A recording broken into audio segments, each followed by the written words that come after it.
Hi, and welcome to the Better Minneapolis podcast. Before we get started, just a quick reminder to subscribe, tell your friends about the podcast and the newsletter, and consider becoming a paid subscriber if you appreciate what we're doing here. Thank you. Hi, camera. Hi, welcome to Better Minneapolis. Today I'm here with Eric Harris Bernstein, running for the Minneapolis Board of Estimate and Taxation. Yep. Very excited to have him on here today. Why don't you give us a little bit of your background, why you chose to run? Yeah. So I got in this race when Sam Priest-Stinson decided not to run again. So she's one of the two incumbents, Steve Brandt being the other. And I am a professional policy wonk, tax policy wonk, and I am just very enthusiastic about the importance and the potential of the collective investments we do together, whether it's parks, street reconstruction, basic infrastructure, all of those things. I think those things are what make Minneapolis a great place to live. And I've been studying and organizing and working in my professional life about issues related to public investment and fiscal policy for over 10 years now. So it's a big fascination of mine, a passion of mine. And so when Sam decided not to run again, I thought, wow, that's really an important office, but like one that people don't know about, and maybe one that's a little bit under leveraged. We have a lot of energetic debates in our city about how the police are working and about all kinds of hot button issues.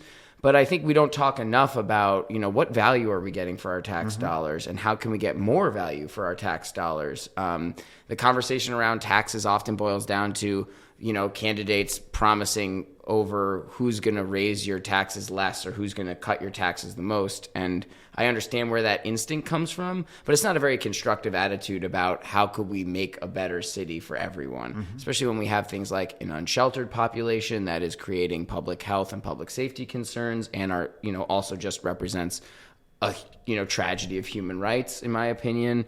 And so how can we work together to constructively solve some of these things and have a more productive conversation about the money that we raise and spend together through our city government?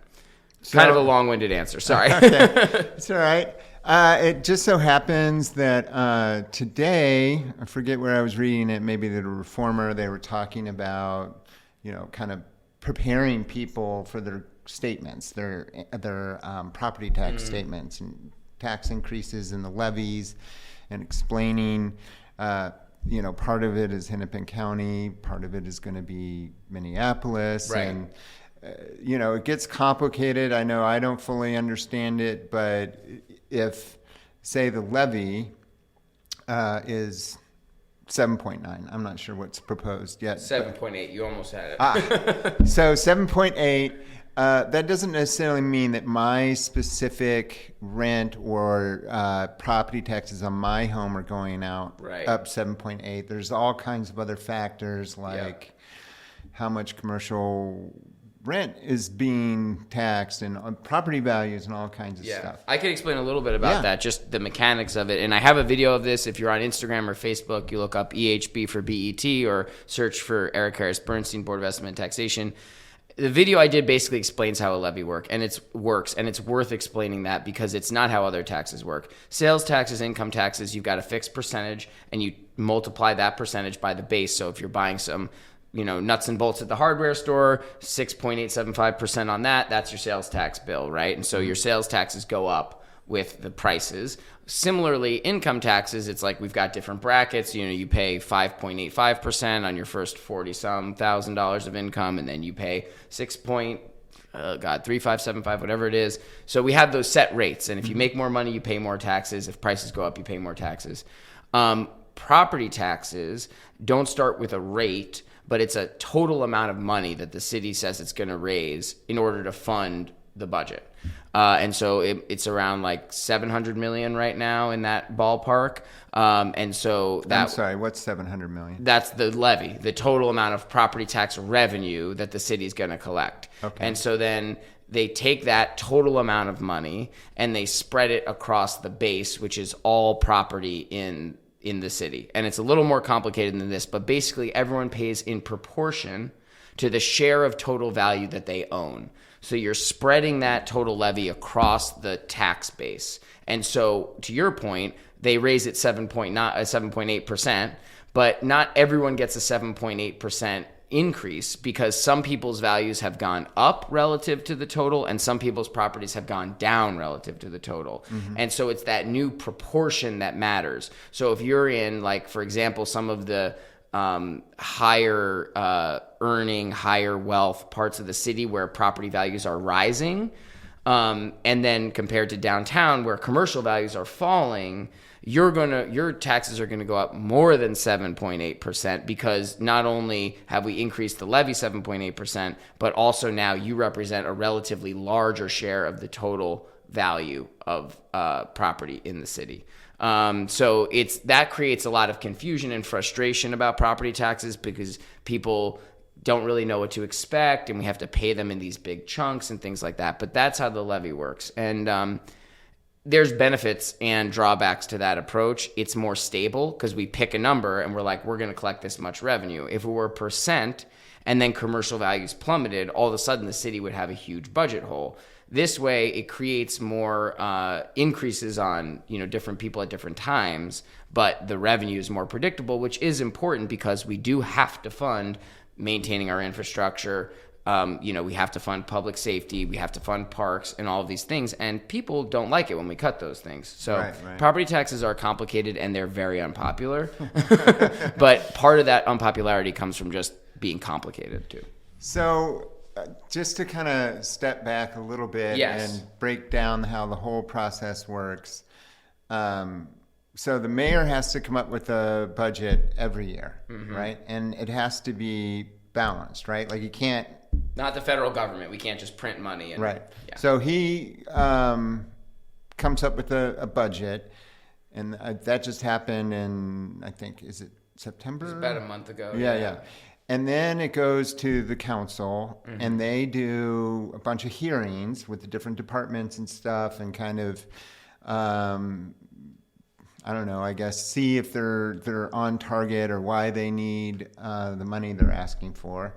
And then they come up with a list of amendments, and then it goes back to the mayor. But at what point, I guess, does that work go to the BET, and then they... I have to confess, I don't know the exact timing, but the role of the BET is to approve or not approve a maximum property tax levy. So the mayor asked for 7.8%, and the BET can say, okay, well, we will approve this 7.8% levy increase, or they can say, no, that's too much.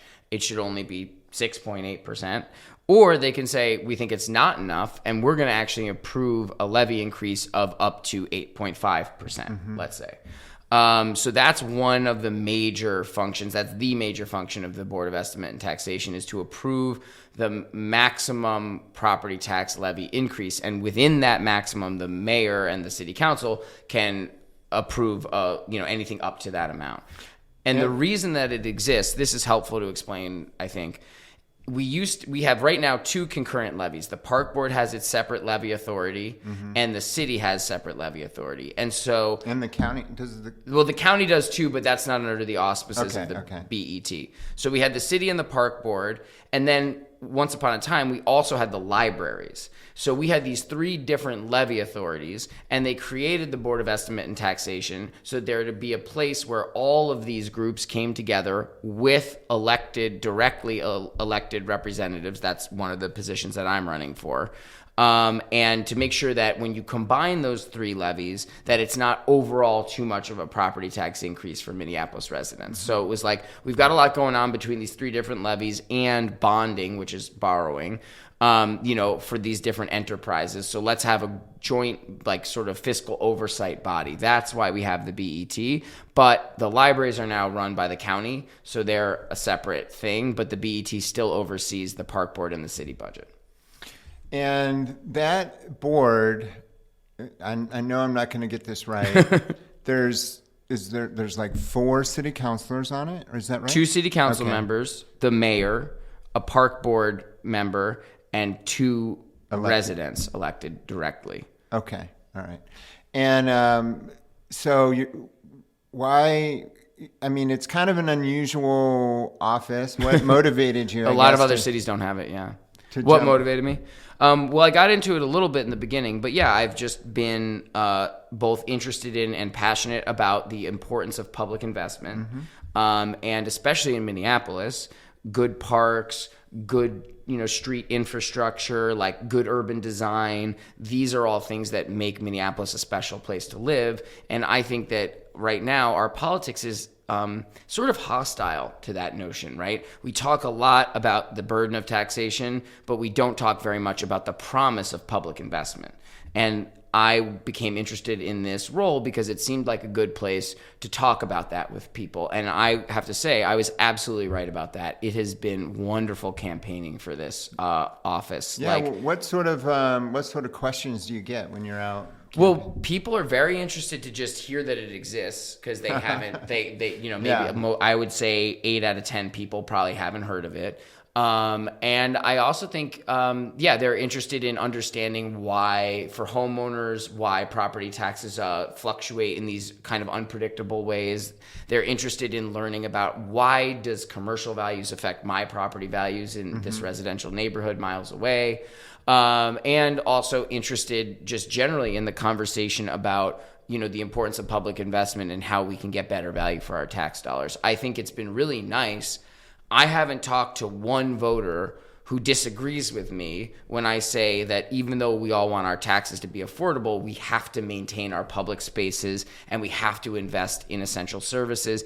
And we have to continue to think of new services to invest in to address challenges that we're having, like unsheltered homelessness, like youth crime, and just also the need for more youth programming and enrichment and things like that.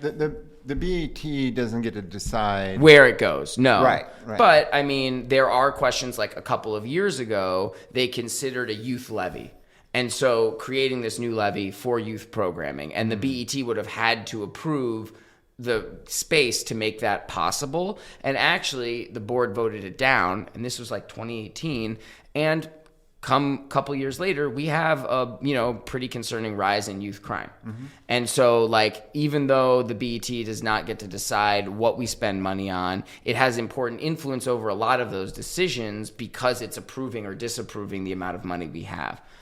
And then there's also the informal role of someone who's elected to that office. I don't think I'm going to be shy about talking about where I think our money is getting really good value and where I think our dollars are getting less value and how we can, get better value out of the dollars we spend. So how do you, I don't know what all the data is that you get to look at, but I know when I've tried to go into the city and look at, different department budgets and stuff, it gets pretty murky. There's like big line item, so like how would the BET understand, like, okay, we're putting 20 million towards affordable housing. Are we getting our value for it? Right. Like, how can you calculate that out? It's a great question. We could talk about that one question for a very long time. I would say, just first and foremost, starting with a better understanding of our assets and our long-term fiscal position. I would like the city to create an accrual accounting system. Right now, cities... I have a feeling you're going to lose me. Okay, I'll try and explain it very simply. Right now, most governments in the United States, they think primarily about cash flow. So we have this much money coming out and we're spending this much money. But that leaves out all of the assets that you own, the way they're depreciating, the potential that they have to earn income, and our future liabilities like public pensions and things like that, as well as our expected future revenues. And so we don't, when you have, like, if you're managing your household finances, you own a home, you own some retirement accounts, you own these different things, you own a car, and when you think about your finances, you don't just think about how much money you made that week or that month and how much you spent, but you also think about, am I saving for retirement? Is my house going to need a new roof? Do I have assets that are appreciating that mean that actually like I have more money than it looks like on paper from the last 2 months or whatever? And the city doesn't think that way. But the city owns enormous numbers of assets, huge amounts of assets in real estate, in, machinery and things like that we don't bring into our budgeting process. So I would like the city to do more thorough long-term fiscal planning. That's one thing. And I think I'd also like the city to look harder at its. So the question you asked was like, how do you even begin to break down the budget, right? And I think that we should be looking harder at what I would call base budgets. So every year you pass a budget and the conversation becomes, oh, we're going to add, we're going to increase this funding 5%, that funding 2%, we're going to cut this, whatever. But you're only talking about the changes that you're making at the margins. You're not talking about where is the base of all this money moving year after year. We need to get better at that. And that's true at the state level. That's true in a lot of things. That doesn't mean we do zero-based budgeting. Like it's not productive to come back and say every year, we're going to re-examine every dollar we spend. But over time, we should be having a more in-depth conversation about the fact that, like, for example, we spend almost 50% more money on contracted services than we do on public sector employees. So if we're paying private firms to do all that work year after year, does it not make sense to grow our public sector workforce in some places so that we can in-house that expertise and save money over the long run and build up, more capacity to do the things we need to do?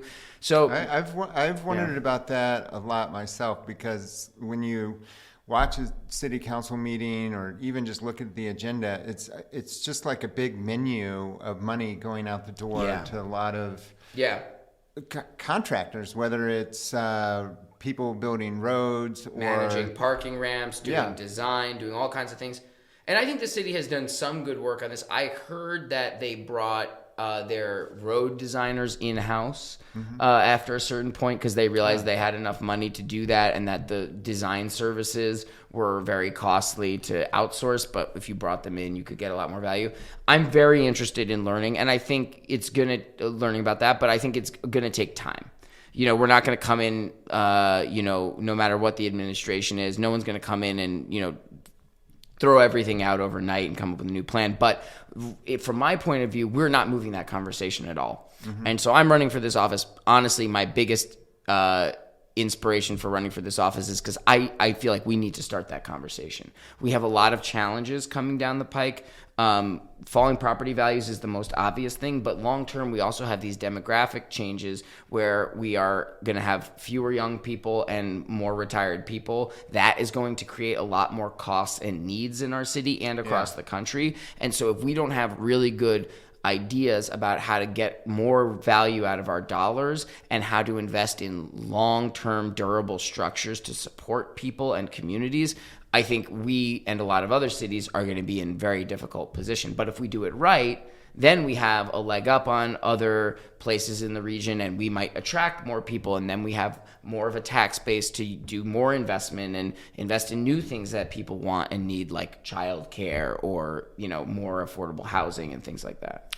Yeah, it will definitely be interesting what with, federal budget cuts. I mean, the one that comes to mind is like the Medicaid cuts, the SNAP.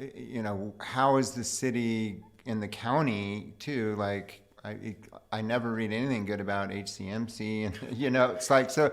And then so to hear them cutting healthcare stuff, and then knowing that some of these programs are already, in difficult position. Right. So you seem to know a lot about the history of what's happened with this board and things like that. I mean, not as much as I should, but I'm piecing it together slowly. It's hard to run for the office and prepare to have potentially the office, because it's like I really if ideally I would just be studying a lot more, watching a lot more old meetings from the past, reading stories and looking at the budgets in detail, but honestly I got to get out there and talk to voters right now.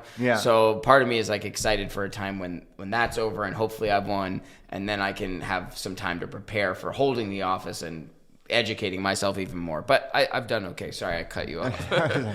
So have you had a chance to talk to Sam? I mean, to get a good sense of what the office is about, kind of, and or maybe some of the other Yeah. members? Well, so Sam dropped out because she is sick. And so I have met with her and talked to her on the phone, and she's been a wonderful resource, and I look forward to talking to her more. But, I'm trying not to bug her too much. Yeah. But I talked to Steve Brandt a lot. I met with Bob Fine, actually, who, I've been telling more people to vote. I've been telling people to vote for Eric and Steve. But I met with Bob, and honestly, I really like Bob a lot. And Bob has a lot of important thoughts about how the city should manage its finances better, which is one of the nice things about this race and this conversation about fiscal policies. Like, at the end of the day, we're either going to manage our money well or not. And we might disagree about, should we create a new revenue source? Should we spend more or a little bit less? But it's like, everyone should agree that the money we have should be spent well. And Bob has interesting ideas about how the city should approach certain questions better. So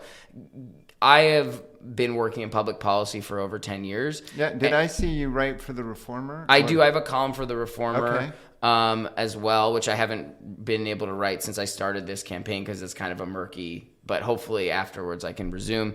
But yeah, so I've been working in public policy for over 10 years, and I've had a really wonderful, rewarding career. And I think part of the way I have been able to piece that together is I've always been really interested in getting, just talking with folks who have done things I haven't, who have studied things I haven't, and asking a lot of questions. And so talking to not just my opponents, Bob and Steve, but also to a lot of city council members who are, have really interesting ideas and point out really important patterns that they see that they want us to work on more together. Talking, even to Jacob Fry, who I have not been supportive of, but I told him, if you are the mayor, I will work with you. Like, it is in our best interest to work together for a stronger budget, no matter who's in office. And a lot of people are really there for that conversation, which has been really cool. Yeah. I'm lucky to be running in a race that's not politicized in the same way as the city council races are. It's hard, or the mayor's it's hard to races are. politicize it when most people don't understand it, right? Yeah. Um, But I don't know. Once I've been in the office for a little while, maybe that will end.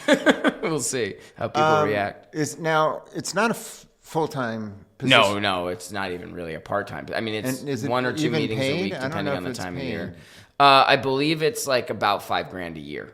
Okay. Yeah. All so right. so not a ton of money, but And so you'll keep your existing role? Yeah, Did yeah, we I'll keep- talk about what that is? Yeah, I run a coalition of labor unions and grassroots organizations that do policy and advocacy at the state level on tax and budget issues. And so I've been doing that I was policy director for 2.5 years, and now I've been running the place for almost 3 years. So is that kind of lobbying or? I do lobby a little bit at the state, but I also do a lot of kind of political organizing. I go out and I educate union members about budget and tax issues. We do a lot of kind of comms work, just research, like 501c3 research and policy analysis sort of stuff. So it's a mix of things like that. So are there any sort of big budget errors you think that have been made so far that you've come across as you're studying the? There's a couple examples. I mean, I think that I'll give you a big category of error. The biggest one, in my opinion, is that we, like a lot of other cities and states, like a lot of governments in the United States, have gotten into the habit of trying to spur the economic development that we want by giving handouts to and incentives to developers. And I think there is a role for public-private partnership in creating economic development that is advantageous to the city in the long run. But the idea that we should give out tens or hundreds of millions of dollars in subsidy and incentive to private developers with no expectation of return for the public is ludicrous to me.